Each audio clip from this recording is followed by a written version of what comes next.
The chair calls the meeting to order at 5:30 and announces that the meeting is being recorded and being held remotely according to the provisions of the executive order extended by Governor Healy on March 29th, 2023. The meeting notice contained a Zoom link providing the public with remote access. The meeting is being recorded, and matters listed on the agenda are those reasonably anticipated by the chairperson, which may be discussed at the meeting. Not all items listed may in fact be discussed, and other items not listed may also be brought up for discussion to the extent permitted by law. I will call for a roll call vote. Daphne Board, Yes. Thomas Crean, Yes. Carl Eager, Patrick Boudry, Yes. and George Cannon.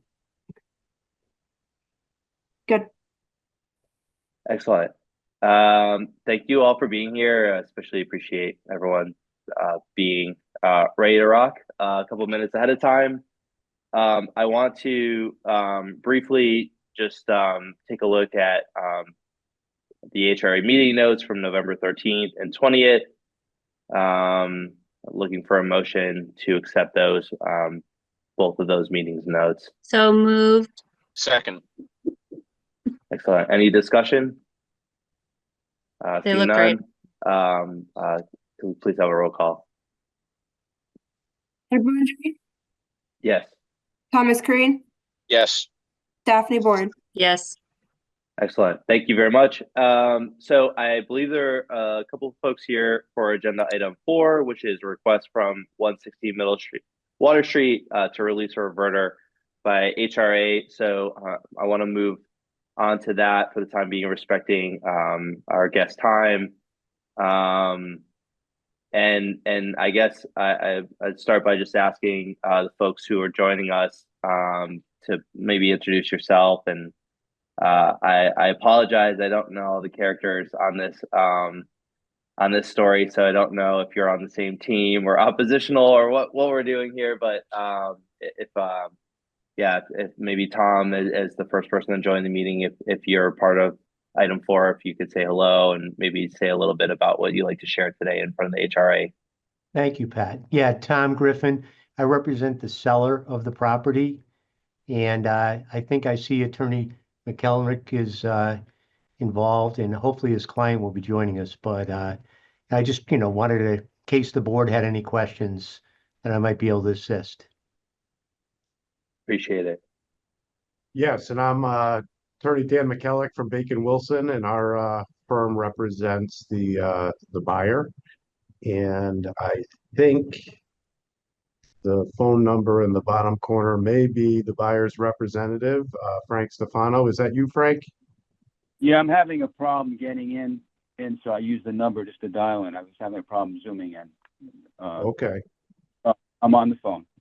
All right, just talk really loud so we can hear you, because that came through a little low on my receiver, and I'm not sure about other people's. So Okay, yeah, I was able to hear you, but good flag. I appreciate it. So Daniel, is I assume you're representing the interest seeking the release of this reverter. If that's the case, would you want to say a little bit more about what your intentions are for the 160 Middle Water Street site, and why the request tonight? yeah, so we did our title work, which is normally a buyer obligation, and it appeared that the reversionary deed was still out there. I don't know if any certificate of satisfaction has ever been issued relative to the property, and I'm not sure if Tom had any knowledge of that. So we had reached out to the city to see what steps we need to take, and we've been working closely together, Tom and I, trying to figure out the path to get this to close. At the end of the day, from my understanding, and this is where Tom's information would come in super handy, is the property was transferred for limited to no consideration, and there was I believe a fire destroyed building that was on the property, and it needed to be fenced in and removed, and certain conditions and a timeline that ran through that.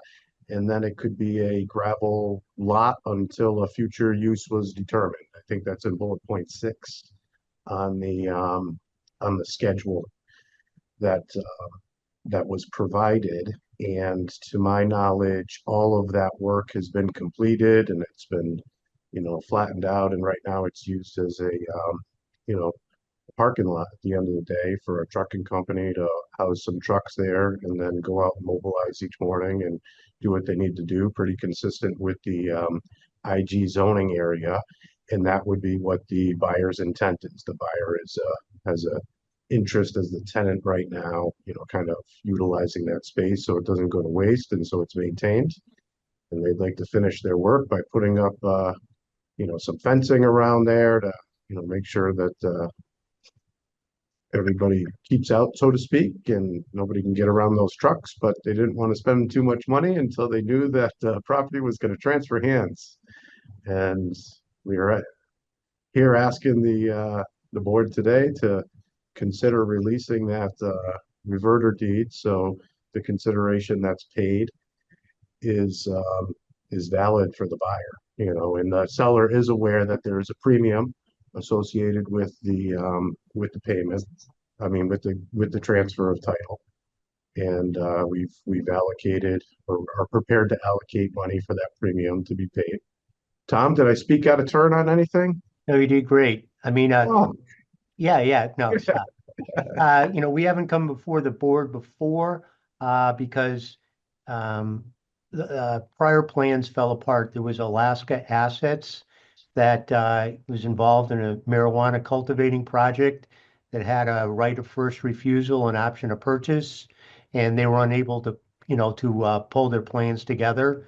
So, that was mutually terminated. So that's why, we haven't approached the board before this buyer. Appreciate it. Anything that OPED staff wants to share to kind of further enlighten the board on this matter? I could add, Attorney Griffin reached out to us because as Attorney McKellick mentioned, there was a premium on the property where there was a resale provision where HRA was entitled to 2% of a future sale price above and beyond the original price. And so when we were looking at that, the reverter discussion came up and the request was brought forward to release the reverter. I don't know if Attorney Mantelewski is on the Zoom with us today, but she's worked very closely on this. And I think Attorney McKellick and Attorney Griffin are accurate in that the commitments that were in the deed as part of the reverter were met. And so and part of this was there are some other restrictions that would continue with the deed, and my understanding is that the buyer is agreeable to that.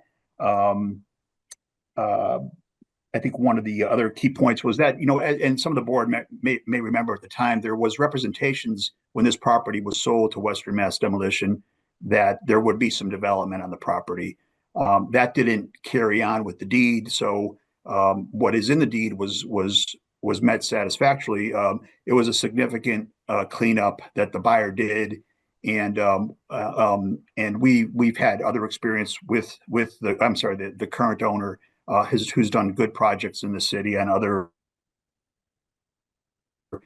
property sales. But we wanted to come in and request them to come in and just to hear about what the intentions were firsthand from the new buyer, welcome them into the city. And I think there was at least one occasion where we met with Mr. Stefano in the mayor's office on some other projects, but that's it. I mean, I think if the board had a chance, I did include a summary in the meeting packet, and including some correspondence as well as a copy of the deed. And but I think the key points are that the reverter requirements were met. The idea is to keep the workforce commitment in there. It's something that we would like buyers to commit to working with local mass hire, community college, schools on potential job opportunities, but that doesn't necessarily need to be in a reverter. And I think the other requirements that would continue in the deed are that it would continue to be a tax-paying property, and that at the time there was some concern that there would be some, there's a restriction against any transfer station to bring any kind of demolition debris to the property. That would continue. That would be something we would want to continue, as well as that it would have to. It's already restricted by zoning, but that's similar to what we did on 37 Appleton Street and that transaction. So I think in a nutshell, that's it. But happy to give more background if anyone needs it. Could I just ask one question on that? On the tax-paying property, would that prohibit any future sale to a nonprofit organization? That's the standard requirement we have with our property sales. Can I just say, I don't know if it would prohibit selling to a nonprofit, but that they would have to pay taxes on, I mean, there's lots of nonprofits that have pilot agreements in the city, and they would just, yeah. Understood. Thank you.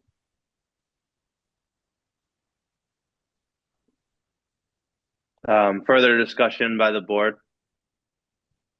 Yeah, Am I Yeah. right that the $900 represents 2%, so a $45,000 sale? Is that right? Yes, we did the calculations, sent them over to John Dijak, and Tom, he agreed with that. Okay. Thanks, Tom. Yeah. Nice to see you. Yeah, you too, Tom. Daphne? Is there a plan, like some sort of, like, are you going to, is the potential, I mean, does the potential buyer have a plan for what they're gonna either build or use it for? It sounded like they're already a tenant. Are they a tenant in the area or of that? I don't think it impacts, my decision on this. I'm just curious. Yeah, currently, right now, they just have some overnight truck parking, and not transient, but from their own operating company where they mobilize out of there. So there may be some roll-off containers or trailers Yeah, themselves. Go ahead, Frank. May I Yeah. Yeah, this is Frank Stefano. If you drive by the property now, I mean, we have spent time there, and the number one goal was to clean up the property as far as making it presentable. It was already handled by Dale with his company, and he's been of great help. The one problem the property had was there was an issue that was ongoing with the homeless. So I thought I would take more of an immediate action, get the property cleaned up while I was going through this transition with Dale in order to alleviate that problem. And we have accomplished that. We leveled out the area. We put foundation in, contacted Hasty Fence, and in the discussions with them. And as soon as I was going to get through this process with the board, I was going to put them into a contractual agreement to have them fence the property. So if you drive by now, I mean, what you're looking at is what you're looking at. It's very presentable. I wanted the property to look right. I'm getting along with the neighbors, and I want to put more lighting up. So the property from over the past year or 6 months is transformed so that when you're driving by, it's a trucking operation, as the other properties are next door. And I put some money into the property as far as getting it to look and be what it should be. And I'll continue to do so with the fencing and work with the town to make sure everybody's happy. Thank you. Thank you. And there's no other, we don't have any ideas about a building yet. And if, I mean, we just want to utilize this, and if things come up, we go according to the code, and we present things to the board and to the city of Holyoke. Great. Any further discussion from the board of three tonight? Entertaining a motion. Yeah, I'd make a motion to approve the I guess withdrawal of the reverter, keeping all of the clauses as written in the documents that we received and approved by our city legal. Is there a second? Second. Discussion? Can I have a roll Does call, that please? does that Sorry, cover everything Daphne. we need for right now? That that motion? Dan, are you okay with all that? I wanted to interject, but I didn't want to get in the Sure. way of the Please. meeting minutes here. So it was all of the conditions, but I want to make sure that we're talking about the three conditions: the workforce commitment, the tax-paying property, and the no transfer station, which is a little bit less than all of the conditions could be read, because there were several others in the original deed out. I'd have to verify with Jane Manteleschi, Attorney Manteleschi. I'm not sure if she's on the call, but I believe that is accurate. I think what we're doing is releasing the reverter that is in the deed. There were other conditions that would remain, but one item that was in the reverter is just in some manner adding that the company would commit to working with local workforce providers for potential opportunities in the future. I think if I could just, I think the motion that member of the board made was accurate, that it would be according to the guidance of city legal, but I think we kind of got it, got those terms. Perfect. I'm not privy to the correspondence that may have happened or where these came up, so just want to make sure we're all on the same page. Yeah, I think, Excellent. yeah. Thank you. Okay. Appreciate it. Yeah, thank you. Great. Can I have a roll call, please? The board, Yes. Thomas Green, Yes. Patrick Bougie. Yes.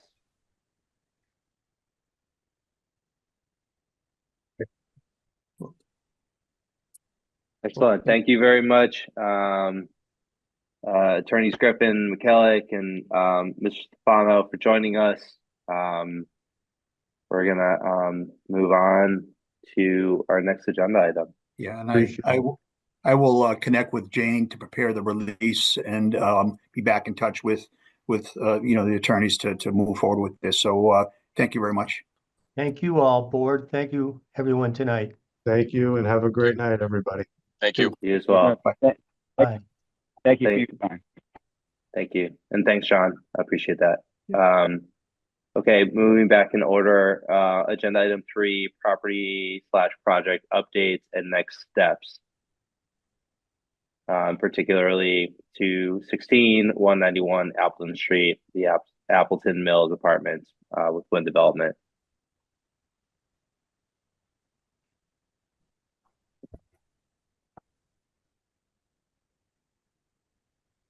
You want me to start? Please. Sure. So good evening, everybody. Thanks for meeting. Yeah, so the property project update for WinnDevelopment is basically they are, we met with them. John, Jennifer and I continue to meet with Hagup and his team biweekly. They are looking to have the ancillary building and one show apartment done sometime late spring, early summer. They're still on track to have the applications out late summer and hopefully start to occupy the building in the early fall, September timeframe. So they're still on track for that. They've gotten a little bit of an extension from the railroad to discontinue that space so they can finish their project. And if you've been down there, it's still behind the fence, but the parking lot is pretty much built out. And so all the curb cuts and all the curbing is there. And we will be going there with Rep. Patricia Duffy, former HRA board member, and Mayor Garcia on February 10th for a little visit. The two of them have not been there. We'll also have a staffer from John Velas's office. this, of course, is to showcase the project there, but also to start to talk about phase two. Otherwise, the project seems to be, on track, and they have also started to garnish some historic tax credits for phase two. They're still working at the federal level regarding buildings 1 and 2. They did get the bifurcation of the project, as we know, but they're still working a bit on some of the details as to what the rehab project for phase 2 is and is not, particularly buildings 1 and 2, the old coal storage and the smokestack building that had the furnace in there. So, but all indications seem to be that things are on track. And again, if members want to get another, tour later, maybe not when it's so cold, but we can definitely get everybody over there again. I know Jennifer's also working with HAGOP to get the Historic Commission to see it, because they were very instrumental in providing support letters. And so those things seems good with phase 1, and we're starting the conversation what phase 2 is going to start to look like. I will also, I had in my notes under new business, but I guess I can put it here. We are looking at demolition potential of those 2 buildings, the smokestack and the coal plant the cold storage building, that would give us the green space between the WinnDevelopment and the 101 Cabot. Could be used obviously for access for phase 2, also have some green space for both communities to utilize, perhaps a little bit of parking, but access is the big issue. And again, that smokestack building and the coal bin building are a little bit beyond trying to be rehabbed for residential. And they are, Jennifer worked on a application. We met with Alicia in Office of Community Development, and we've met with Mayor Garcia about this. And so we're looking to see if there's a possibility of any funds to be used to support the removal of at least building 1, the coal stack, possibly building 2. But that is just percolating now. Obviously, there's also got lots of unknowns on the CBG front. This will be through CBG funds. And so related to producing more housing. So again, this is all questionable whether there will be funds from community development block grants going forward. But the application is in, and we are working with HAGOP and his team to see about next steps on that part. And if I could, We're also working. Yep, go ahead, John. No, I think, it's really important to get the message across that we're trying to expedite the phase 2 while the construction team is there. And HAGOP is on the same page with us, looking at alternate ways to fund phase 2, where Win typically relies on historic tax credits and other types of tax credits. We're exploring ways to try to move this along. I think, Aaron did mention that there was an award for tax credits. If folks noticed in their packets, the most recent award kind of surprised us a little bit, because it was a $1 million award to the HRA and in tax credits for phase 2. So that those tax credits are up to $1.5 million. It just, but again, working with Win to try to find ways to continue the momentum into phase 2.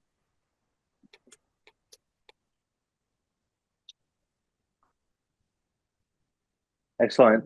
Any further discussion from staff? Questions, comments, concerns? Daphne? I think I have 3 things now. So they won't be able to use the historic tax credits if they take the buildings down? Is that sort of assumed? So they've already bifurcated the project. They've said to us that they did not include buildings 1 and 2 for phase 2. And when we look back, they're often not included, but they were part of the complex. So not being an expert at all in that world, I think that what we've been told is that they're still working at the federal level, that they got the bifurcation, but they are still looking at not utilizing those 2 buildings. They've not been included in any of their design plans. So we've met with our building commissioner and our Board of Health to hear concerns about those 2 properties. There's been some concerns from the Boys and Girls Club and other partners and and 101 Cabot, obviously, about some of the issues going on at those two buildings. Not so much, obviously, what the construction is, and even the rest of building 4 and 3, but those spaces. Recently, the Board of Health was in there and did a little bit of a cleanup of needles, etc. And so, yes, I think that they're still working at the federal level. So they bifurcated the project to phase 1 and phase 2, and they're still working. Again, it's never been included in their design plans, but they're still working on somehow being able to utilize the historic tax credits, not for those, and allow for the demolition of those two buildings. And then my follow-up to that is I can't remember if the smokestack goes all the way down to the ground level. And is there any talk or discussion of potentially keeping that as a historic thing?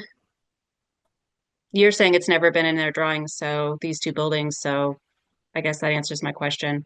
And I'll just add it as a note, like it would be kind of cool to be able to keep that.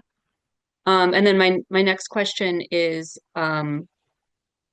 what's up with all of the orange barricades on that bridge on Appleton? Like, they've been there for as long as I've been here, and no one's ever told me why they're there, or if they're ever going to go away. And knowing that that parking lot is going to be utilized, and that's like the way to get to their eventual homes. Like, what's the story there?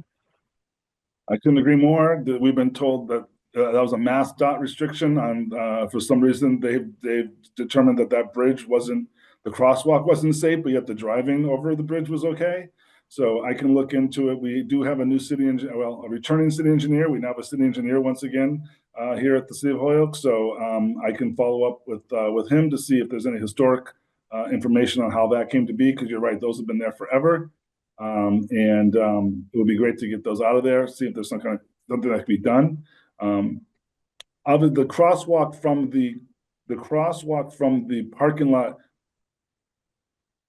to cross the street is actually down closer to, you actually kind of cross into the computing center area and then have to go up the sidewalk. So they're not putting the crosswalk up that far to the bridge. The crosswalk is out from the parking lot area, 191 Appleton, and goes across the street. So it doesn't, the people wouldn't actually have to walk up to that, but obviously it's still an inconvenience, unsightly, and, you know, finally got the sidewalk fixed on Dwight Street, the corner of Dwight and High Street. So I can now focus maybe on this sidewalk to find out what the story is there.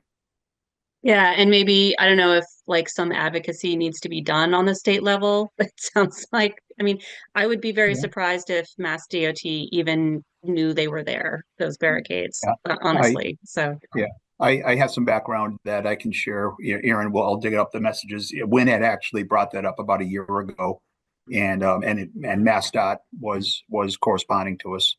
So I'll find those. Okay. Good question. Excellent. We have asked them, obviously, and we have asked them, you know, as we do anyone that's looking to demo something, if they can reuse any of the materials. So that has been a request that we have sent to them. So there wasn't an answer per se, but you know, whether the bricks could be reused for patio or spaces outside, and so we have made that request that if anything can be repurposed, if there is demolition, that they would consider that.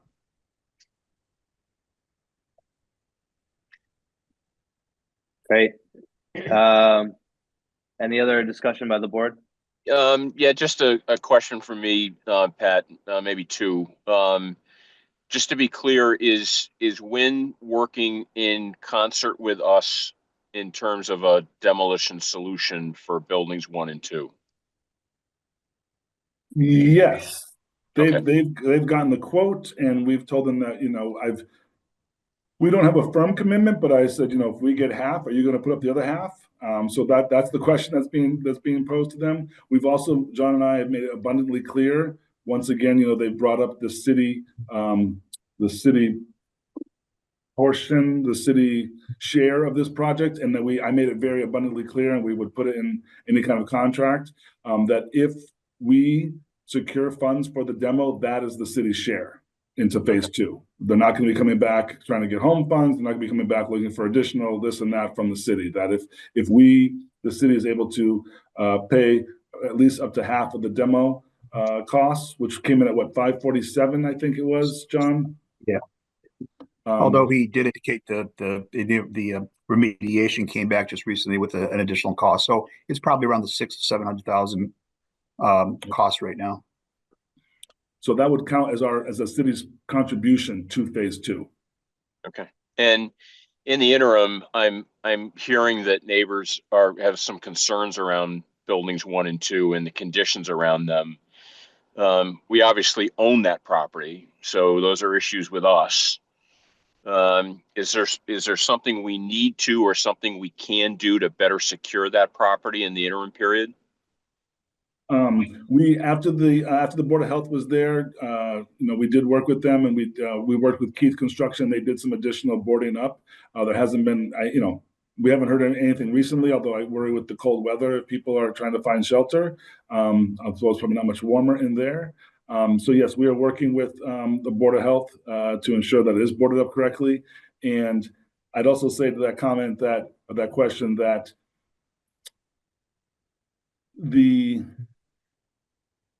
I think that's, I kind of lost my thought there. So yeah, we are making sure that's the conversation. So the conversation. So yes, we've worked with the Board of Health to help secure it. Work with Key Construction and monitoring it with the Board of Health. It's always on their radar. And then part of our conversation with the building commissioner and the Board of Health when they're trying to write letters addressing the issue there, we're trying to walk a little bit of a fine line so they don't give us a demolition an ultimatum because we're not prepared or have the funds to actually do it. But right. We want letters that say this is a safety hazard, this is a public safety, it should come down. So of course, Wynn comes back and says, well, why hasn't it come down? We're like, well, so we're all trying to play a little bit of a fine line between, there's a public safety hazard, there's obviously it's also about, having phase one occupied and having those buildings sit there is not a good situation either. But we're also not looking for the building department to come to HRA and say they got to come down tomorrow because we would not be in a position to do that. Right. Okay. Thank you.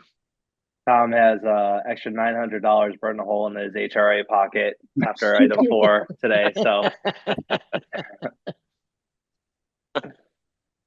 great conversation. And I believe that only leaves us with other business. Is there any other business by staff or board members? Yeah, I'll just give a quick update and then hopefully not too tired of listening to me. And then obviously Jennifer or John can add to it. And this is good for obviously Tiffany to hear. So just talk about Wynn phase 2 demo. We did meet, I'm just forgetting calendar time. So we have met with Mass Development and Stantec on the site readiness grant. We've not heard back. We had an initial conversation. Remember, that's a $200,000 grant we got. We've made it, 3 of us, John, Jennifer, I've made it abundantly clear that we don't want $200,000 going towards a plan. We believe that the work that was done there by Wayfinders just last year, other work that's been done, some of the work that TDI has been done, that there's already a lot of information about that area on High Street, particularly the Haberman, Hapco area, and the synagogue area.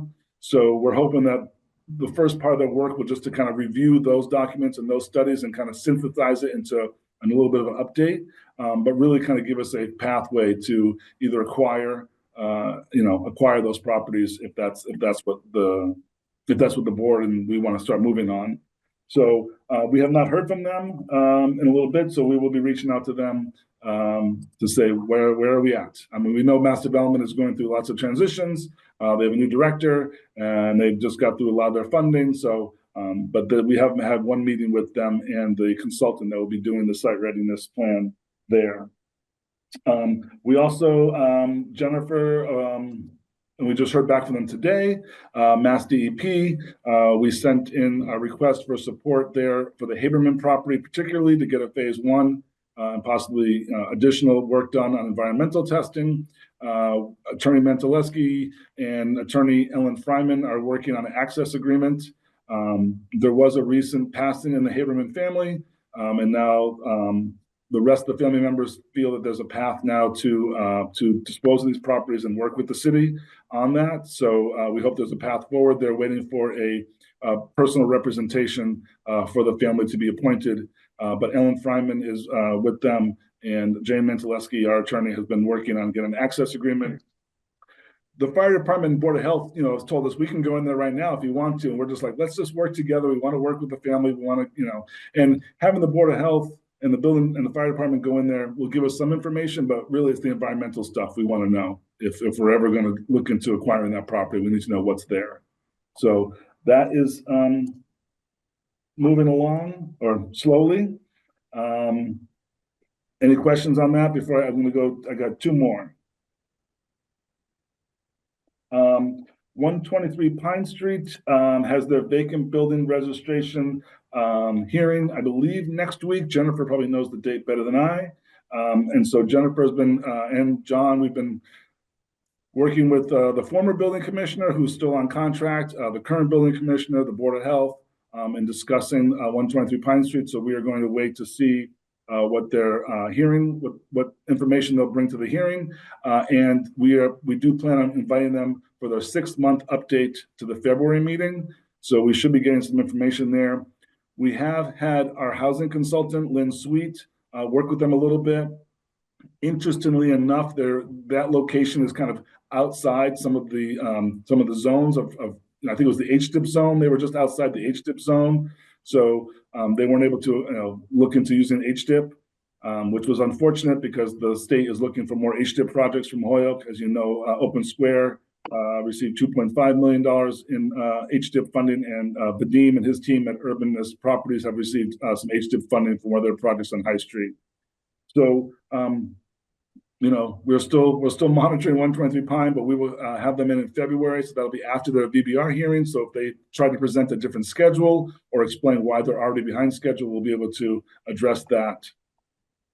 Tiffany, that was a property that we released through an RFP process, and the developers, Carrie and Arthur Natz, have other projects in Holyoke, particularly on Elm Street. They're kind of victims of, the additional increased cost of construction and, supply chain demands, et cetera, et cetera.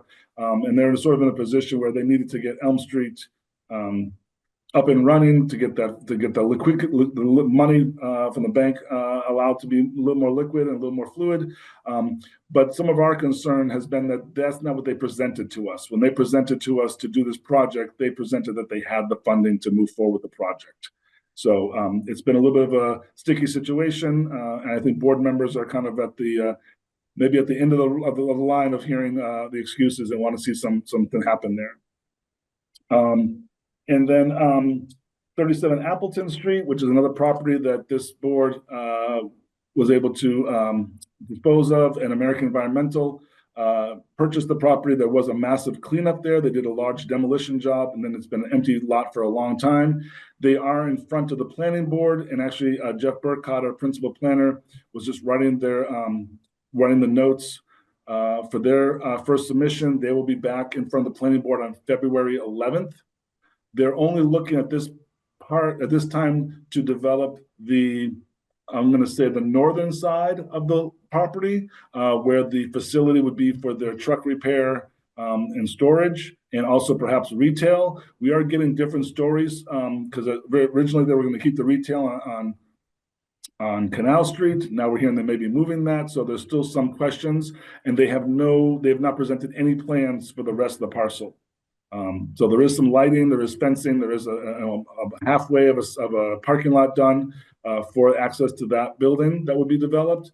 But again, there's not a plan for the entire parcel at this time. And again, they'll be in front of the planning board on February 11th. And lastly, the last two things. So the last one we already know. We already have Tiffany here as our possible new board member. There is a city council meeting on February 5th for the Public Service Committee. I believe at 6:30. Jeffrey's been in touch with Tiffany as well. But the last update is we finally got the signed agreement from Beyond Walls for the Race and Main Street lot. Given that it was the contract was signed, was developed under Chair Board. We're asking that Chair Board, former Chairwoman Board, Daphne would sign that agreement. And so that way we can move forward with that. So that is ready to sign. So maybe Daphne, we can find a time to sign that. It was dated, I think, October, Jennifer. Yes. So it's just taking them, this board approved it back in October. So it's taking them a little while. I did go back and forth with them about maintenance. They'll be working with Tony Whitman, who is doing the maintenance for us. They've already priced out some of the additional site work they want to do, and they're looking to visit probably at the end of this month or early February to evaluate some of the other things. And they're working with us, Parks and Rec, and Nueva Esperanza on a use agreement partnership, so that they would have Nueva and part of the cultural district now would sort of help maintain or activate that space. So they're looking at a couple different things. I've mentioned the Bend that they have out in South Boston. They're moving that.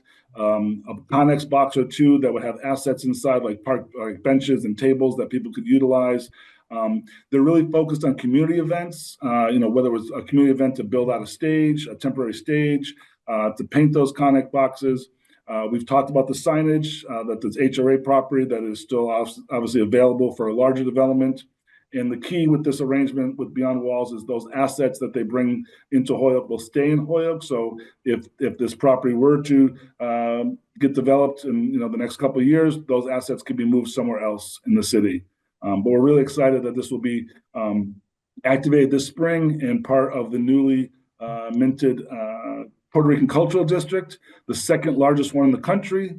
The only other one is in Chicago. So we're very, very excited about that. And Stephanie Colon and Kayla Rodriguez have been the two leads on that. And so we're really excited about that. In fact, they're having an event tonight at the Mercado. So so it looks like everyone's home nice and warm, so probably don't want to go out, but if you wanted to venture out, they're having one of the first events, just a sort of a soft opening about that. But very exciting to see that come together. They're looking at getting a district manager for that area. And so having that activated site, I think will be a real asset to bringing people down there. Thank you for all the updates. And Tiffany, please chalk it up to first day jitters on my end as my first day chairing that I did not recognize you earlier. It's great to have you, and we're looking forward to having you join our board. With that, yes, Daphne. I think it's just customary to Tiffany, if you don't mind just introducing yourself and telling us like a couple key points about yourself, since I don't. No, happy to. And all good, Patrick, all good. So I'm Tiffany Espinosa. I currently am the Executive Director of Professional and Graduate Education over at Mount Holyoke College. I've been involved in community in lots of different ways. This is the first time for me in a redevelopment authority, but I'm on the board of Girls Inc. I was very involved when I lived in Denver with things that were happening in the city and with the especially cross-sector engagements. I was part of the Community Leadership Association conference a while ago, but it's one of those things that I'm relatively newish to Holyoke. I've only been here now almost 8 years. Actually, 8 years this week. But I have found that I think this is an amazing city with lots of potential, and it's exciting to be able to be a part of this. You also work a lot with E4All. I do. Yeah, no, I have done mentoring for E4All for a number of years. I also teach through Babson College's entrepreneurship program with the Goldman Sachs 10,000 Small Business program, which is a national program where it's really about how do you help small business grow. And so, this really fits well with, I think, trying to understand, okay, how do we connect some of those energies around small business entrepreneurship and community development, along with the physical infrastructure and the, whether it's green space or built infrastructure. And my doctorate is actually in human dimensions of natural resource. So really literally the intersection of what we know about science and what we know about humans, and how, in fact, can you productively engage those two groups. So I've got kind of a wide range of backgrounds. I've done a lot of different things. I also have worked for a brief bit of time with Jenner and Block, which is one of the largest law firms, I think, in the country, actually. And I was involved with a range of things, but some of it was the some of the brownfield work. So, and that was quite a while ago.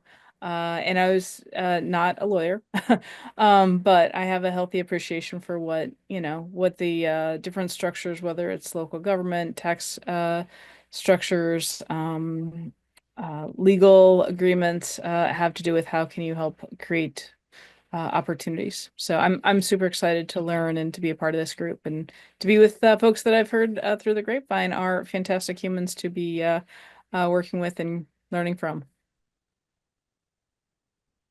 Really appreciate it, Tiffany. Thank you. And Daphne, thank you for the additional prompt. You are still signing letters for a good reason. And Not my signature, that's for sure.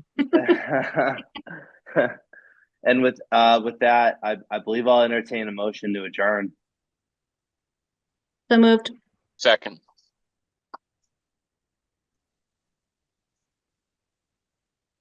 Kimberly, can we have a roll call, please? Yep. Thank you. Daphne Board, Yes. Thomas Creed, Yes. Patrick Bourget. Yes. Thank you very All right. much. I'm headed you. to Nueva Esperanza. All I right. will see you all soon. Thank you. All right. Everybody. Thanks, everybody. See Bye-bye. you.